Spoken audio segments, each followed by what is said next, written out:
കണ്ണൂരിൽ നിന്ന് തിരുവനന്തപുരത്തെത്തിയ മുഖ്യമന്ത്രി ക്ലിഫ് ഹൗസിലേക്ക് യാത്ര ചെയ്ത പാർട്ടിയുടെ ഇന്നോവ കാറിനെതിരെ MVDയുടെ കൂട്ടപ്പിഴ. CPM സംസ്ഥാന സെക്രട്ടറി MV ഗോവിന്ദന്റെ പേരിലുള്ള വാഹനമാണ് തുടർച്ചയായി നിയമം ലംഘിച്ചത്.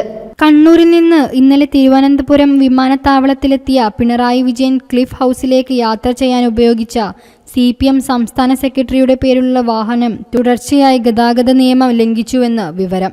2024 ശേഷം ഇതുവരെ 18 പിഴ ചലാനുകൾ ഈ വാഹനത്തിന് ലഭിച്ചെന്നും ഒന്നിൽ പോലും പിഴയടിച്ചിട്ടില്ലെന്നും വിവരം പുറത്തുവന്നു. വിവിധ കേസുകളിലായി 13,750 രൂപയാണ് പിഴയിട്ടിരിക്കുന്നത്. അമിതവേഗം, സിഗ്നൽ ലംഘനം എന്നിവയ്ക്ക് സീറ്റ് ബെൽറ്റ് ധരിക്കാത്തതിനുമാണ് ചലാനുകൾ ലഭിച്ചത്.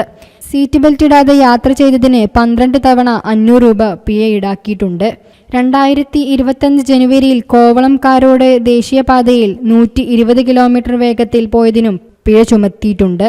സീറ്റ് ബെൽറ്റ് ഇടാതെയും എയർ ഓൺ അടിച്ച് അമിത വേഗത്തിൽ സഞ്ചരിച്ചതിനും വാഹനത്തിന് 18 ചലാനാണ് ഉള്ളത്. ഇതിന്റെ രേഖകളും ചിത്രങ്ങളും പുറത്തുവന്നു.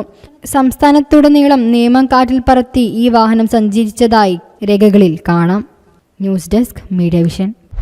+2 കഴിഞ്ഞ ആർക്കും ഹ്രസ്വകാലം കൊണ്ട് പഠനം പൂർത്തിയാക്കാവുന്നതും ആധുനിക ലോകക്രമത്തിൽ ഏറെ ജോലി സാധ്യതയുള്ളതുമായ മൊബൈൽ ഫോൺ ടെക്നോളജി പഠനത്തിന് നവീന രീതികൾ ആവിഷ്കരിച്ച് സ്വദേശത്തും വിദേശത്തും മികച്ച ജോലി സ്വന്തമാക്കുവാനും ആഗോള സംരംഭകരായി വളരുവാനും അനേകം പേർക്ക് വഴി തുറന്നു നൽകിക്കൊണ്ടിരിക്കുന്ന ഇന്ത്യയിലെ ആദ്യത്തെ മൊബൈൽ ഫോൺ ട്രെയിനിംഗ് ഇൻസ്റ്റിറ്റ്യൂട്ടായ ബ്രിഡ്കോ ആൻഡ് ബ്രിഡ്കോ മാറ്റങ്ങൾക്കൊപ്പമല്ല, മാറ്റങ്ങൾക്ക് മുന്നേ സഞ്ചരിക്കുകയാണ്. ബ്രിഡ്കോ